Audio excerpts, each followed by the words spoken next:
और क्या बन गए हैं। इन प्रश्नों को समझने के लिए भारत के विविध प्रांतों से विद्वज्जन आए हुए हैं। ये समस्या क्या है, इनके बारे में ये गोष्ठी करने वाले हैं। तो ये आ रहे हैं गुजरात से।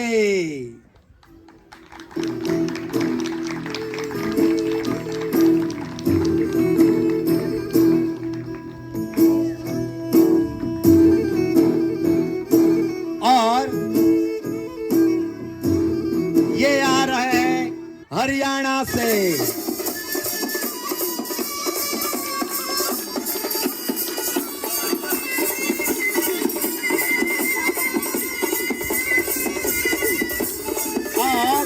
ये आ रहे हैं तमिलनाडु से।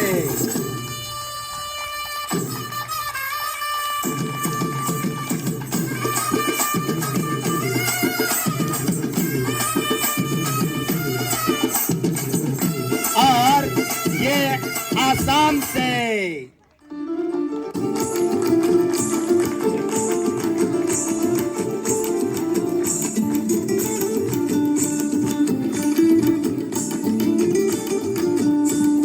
और ये आए हैं राजस्थान से।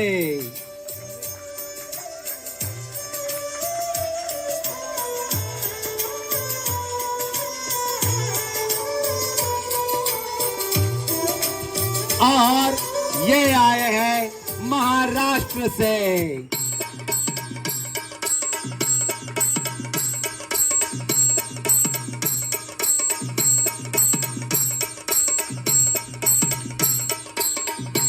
और ये आए हैं कश्मीर से।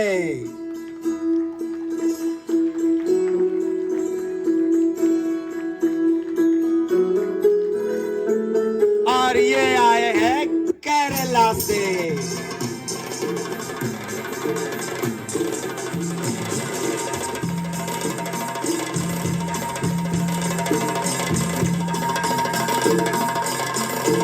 और ये है पंजाब से।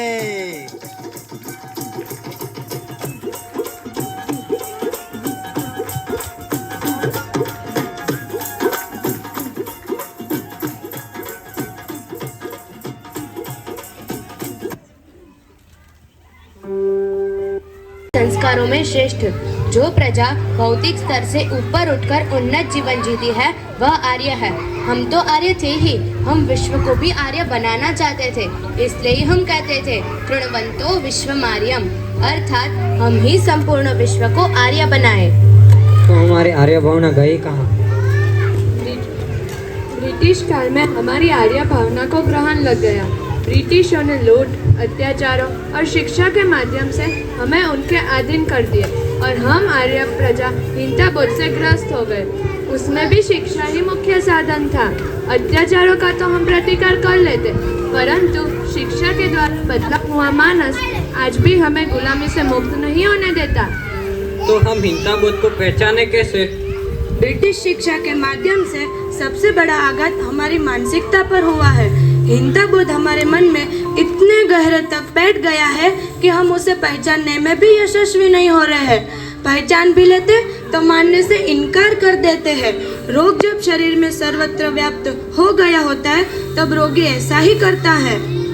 थोड़ी भी विवेक बुद्धि बची हो तो वे इस रोग को उसकी पूरी भीषणता के साथ देख सकते हैं। वे इसका उपचार करने का भी प्रयास करते हैं। अधिकांश तो वे अपने प्रयासों में यशस्वी नहीं होते, फिर भी वो अपने प्रयास रोक नहीं देते क्योंकि वे आशावान होते हैं। उन्हें लगता है कि हम अभी भी इस रोग से मुक्त हो सकते हैं। हीनता बोध का यह रोग हमारे छोटे बड़े सभी व्यवस्थाओं में, व्यवहारों में, आयोजनों में और रचनाओं में दिखाई देता है। वह विभिन्न रूप धारण कर सर्वत्र संचार करता है। इसके ये रूप अनेक बार आकर्षक भी होते हैं। हम उस आकर्षण के पास से मुक्त होने में असमर्थ हो जाते हैं। हमने हमारी वेशभूषा छोड़कर अंग्रेजी वेशभूषा धारण कर ली है। सारे बड़े बड़े भव्य आयोजनों में सबने कोट, पैंट, टाई पहना होता है। वह अपने देश के लिए सुविधाजनक नहीं होता तो भी उसे पहन के रखते हैं। ये हीनता बोध नहीं है तो और क्या है? विवाह समारोह में विविधता के लिए हम कार्यकर्ता के रूप में भारतीय वेश पहन लेते हैं, परंतु वह भी कभी कभार। दैनंदिन तो वेश शर्ट और पैंट ही होता है, जैसे वह अब हमारा भारतीय वेश बन गया हो। ये हीनता बोध नहीं है तो और क्या है? विद्यालयों में, कार्यालयों में, समारोहों में, यात्रा में, कारखानों में हम भारतीय वेश पहनकर जा नहीं सकते। ऐसा नहीं है कि कोई कानून बना है और कोई हमें भारतीय वेश पहनने पर दंडित करेगा, तो भी हम भारतीय वेश पहनना पसंद ही नहीं करते। यह हीनता बोध नहीं है तो और क्या है? शिक्षित लोग ग्रामीण वेश पहनते ही नहीं हैं। ग्रामीण होने का अर्थ ही अब तो पिछड़ा होना हो गया है, जबकि देश की सच्ची समृद्धि तो ग्रामों के कारण से ही है। गांव जीवन के लिए मूल रूप से आवश्यक सामग्री के उत्पादन का केंद्र है। यह हीनता बोध नहीं है तो और क्या है? जैसे जैसे समय बीतता जा रहा है, वेश का यह अंग्रेजीकरण बढ़ता ही जा रहा है। प्रारंभ में लड़कियां अंग्रेजी वेश नहीं पहनती थी, अब तो वे भी पहनने लगी है। अब तो वे पुरुषों का अंग्रेजी वेश भी पहनने लगी है। वेश के साथ साथ भारतीय अलंकारों का भी त्याग कर दिया है और इसे आधुनिकता मानी जाती है। यह हीनता बोध नहीं है तो और क्या है? इस अंग्रेजी वेश का प्रारंभ अंग्रेजी शिक्षा के साथ ही हुआ है। यह स्मरण रखने से हीनता बोध के अनुभव के लिए शिक्षा की कितनी महत्वपूर्ण भूमिका है, यह बात ध्यान में आएगी। अंग्रेजी विद्यालय में जाने के लिए भारतीय वेश नहीं चलेगा, ऐसा विधान बनाया गया था। कानून के साथ साथ वेश के माध्यम से भी प्रभावित करने का यह उपाय था। यह हीनता बोध नहीं है तो और क्या है? घरों की सामग्री में सर्वत्र अंग्रेजियत ही दिखाई देती है। भवन बनाने की सामग्री, सजावट की सामग्री, साजो सामान की सामग्री, सुविधाओं की रचना में सर्वत्र अंग्रेजियत ही दिखाई देती है। भारतीय घरों की पहचान शयनखंड नहीं थी, उल्टे दिन में शयनखंड में सोना ही निषिद्ध माना जाता था। प्रातःकाल स्नान करने के बाद बिस्तर का स्पर्श भी नहीं किया जाता था। केवल रोगी ही दिन में बिस्तर पर सोता था। दिन में बिस्तर बिछाकर सोने वाला व्यक्ति दरिद्र माना जाता था। देखो देखो ये क्या हो गया, हमारा भारत क्या से क्या हो गया। सोचो सोचो कुछ तो सोचो, मानो ना मानो सच को तो जानो, मानो ना मानो खुद को तो जानो। हमारा भारत क्या से क्या हो गया। भोजन बनाने की और करने की पद्धति बदल गई है। नीचे बैठकर भोजन बनाने की पद्धति छोड़कर हमने खड़े खड़े भोजन बनाना अपना लिया है। यह स्वास्थ्य की दृष्टि से उचित नहीं है। थकान भी हो जाती है तो भी हमें सुविधा ही लगती है। खड़े खड़े भोजन बनाने से घुटनों में दर्द होता है, मानसिक स्थिरता कम होती है, तो भी हमें खड़े खड़े भोजन बनाना ही पसंद है। नीचे बैठकर भोजन बनाने वाले पिछड़े माने जाते हैं।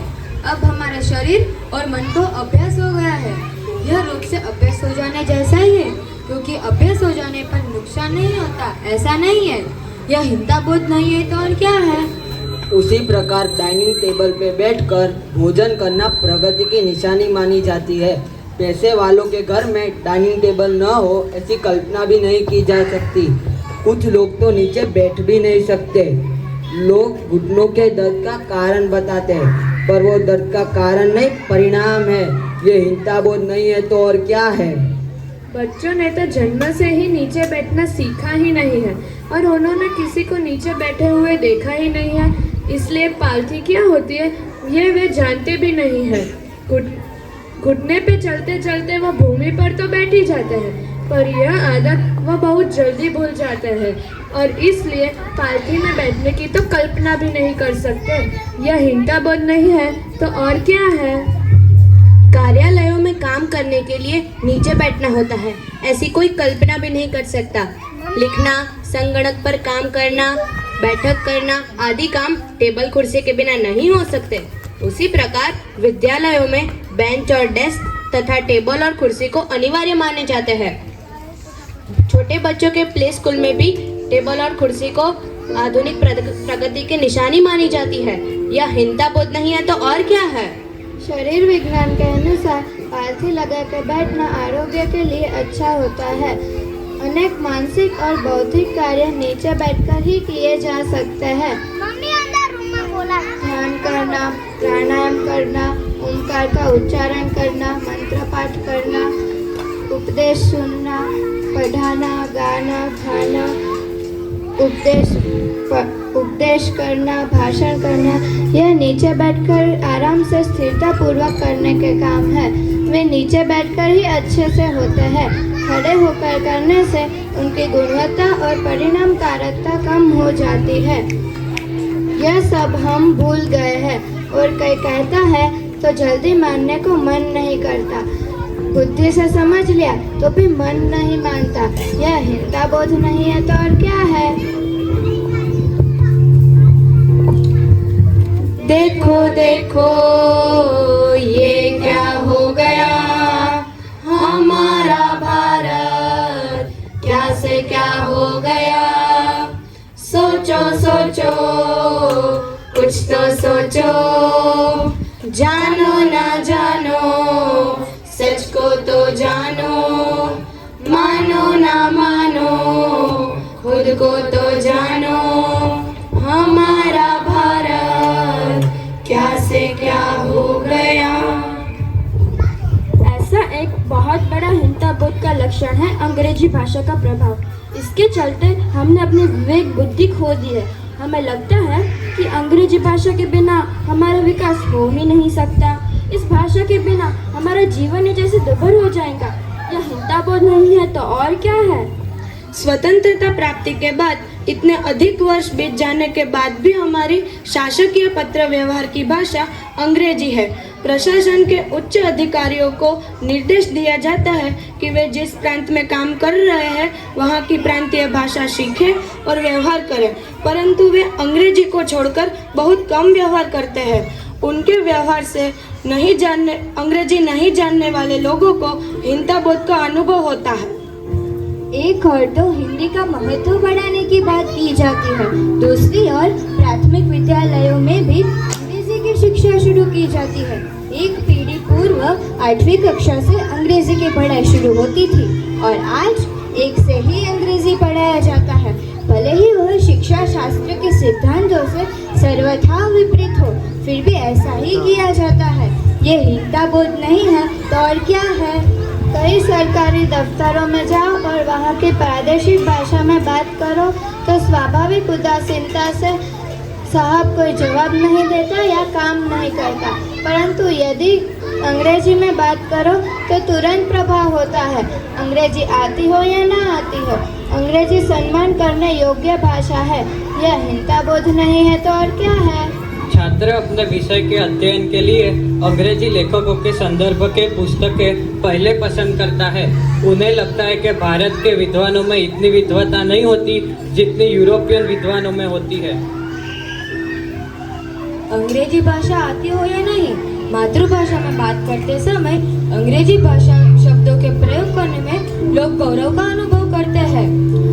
मातृभाषा में अंग्रेजी भाषा का प्रयोग यह तो गौरव की बात है, परंतु अंग्रेजी भाषा में मातृभाषा के शब्दों का प्रयोग करना यह भाषा को अशुद्ध करना है। यह हिंसा बोध नहीं है तो और क्या है? अंग्रेजी भाषा का दुष्प्रभाव इतना बढ़ गया है कि भारतीय भाषाओं के लिए अस्तित्व का संकट खड़ा हो गया है। एक ओर से मातृभाषा का आग्रह बढ़ाना और दूसरी ओर से अंग्रेजी भाषा का प्रभाव बढ़ाना, यह दोहरी नीति अपनाते हुए हम न इधर के रहे न उधर के, न अंग्रेजी आती है न मातृभाषा। भाषा अच्छी तरह से न आने से बौद्धिक और मानसिक कितनी हानि पहुंचती है इसका किसी को भान भी नहीं है। यह हिंसा बोध नहीं है तो और क्या है? हमारे आहार विहार पर अंग्रेजी का इतना अधिक प्रभाव है कि हम क्या करें यही समझ में नहीं आता। उदाहरण के लिए विवाह समारोह में जो भोजन पराकोटि की असंस्कारिता का प्रदर्शन होता है। इतने अधिक भोजन पदार्थ, खड़े होकर भोजन, प्रारंभ में गरम में और अंत में आइसक्रीम की पद्धति सीधा अंग्रेजी पद्धति का अनुकरण है। वैभव का इतना खर्चीला और असुंदर प्रदर्शन विवाह को मंगल और शुभ प्रसन्न नहीं रहने देता। यह हिंसा को नहीं है तो और क्या है? विवाह संस्कार इस स्वागत समाज का महत्व अधिक हो गया है। इतना ही नहीं, संस्कार केवल कर्म कांड है। अधिकतर तो न्यायालय में विवाह का पंजीकरण करवाने से ही होता है। यह हिंसा बोध नहीं है तो और क्या है? जिन्हें अंग्रेजी नहीं आती है वो अपने आप को बहुत हीन मानते हैं। जो बिना अंग्रेजी पढ़े डॉक्टर आदि बन गए हैं उन्हें भी अंग्रेजी नहीं पढ़े होने का दुख होता है। वास्तव में उन्हें डॉक्टरी करने में कोई कठिनाई होती है ऐसा तो नहीं है, परंतु वे अंग्रेजी जानने वाले डॉक्टरों को देखकर दुख होता है। जो लोग मातृभाषा का आग्रह रखते हैं वे लोग भी कहते रहते हैं हमें अंग्रेजी से कोई दुश्मनी नहीं है, अंग्रेजी भी अच्छी भाषा है। कोई ना कोई भाषा अपने आप में बुरी नहीं होती, इसलिए हमें अंग्रेजी माध्यम नहीं चाहिए। अंग्रेजी भी अच्छी तरह से हमें सीखनी चाहिए। कोई ना कोई प्रकार हमें अंग्रेजी का स्वीकार करना ही पड़ता है। ये हिंसा बोध नहीं है तो और क्या है? योग को जब पाश्चात्य जगत में मान्यता प्राप्त हुई तब हम कहने लगे कि अपने पश्चिम भी योग का स्वीकार करने लगा है। अर्थात योग का महत्व तो अब सिद्ध हुआ है। भारतीय विद्याओं को पश्चिम का ठप्पा लगना आवश्यक होता है। यह हिंसा बोध नहीं है तो और क्या है? भारतीय शास्त्रीय संगीत विश्व में सर्वश्रेष्ठ है, तो भी हम उसका मर्म समझे बिना पाश्चात्य और भारतीय शास्त्रीय संगीत का फ्यूजन करने की एक फैशन चली है। यह भारतीय विद्याओं को पश्चिम के मापदंडों से तोड़ना है। यह हिंसा बोध नहीं है तो और क्या है? मुझे संस्कृत नहीं आती यह कहने में किसी को लज्जा का अनुभव नहीं होता, परंतु मुझे अंग्रेजी नहीं आती यह कहने में लज्जा का अनुभव होता है। संस्कृति क्यों, मातृभाषा भी नहीं आती यह कहने में भी लज्जा का अनुभव नहीं होता। ये हिंसा बोध नहीं है तो और क्या है? अंग्रेजी परिस्थिति के कारण विश्व की अनेक भाषाएं नष्ट होने पर तुली है। ऐसी शिकायत करने वाले अपने बच्चों को अंग्रेजी ही पढ़ाते हैं। संस्कृत को अभी फ्रेंच, जर्मन जैसी वैकल्पिक भाषा का स्थान दिया जाता है।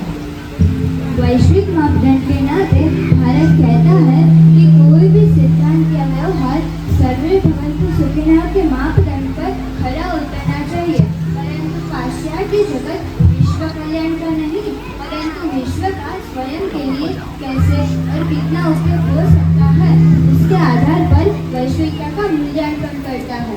यह तो निराशावाद है, तो भी हम पाश्चात्य जगत को भारत से भी अधिक विकसित मानते हैं। ये हिंसा बोध नहीं है तो और क्या है?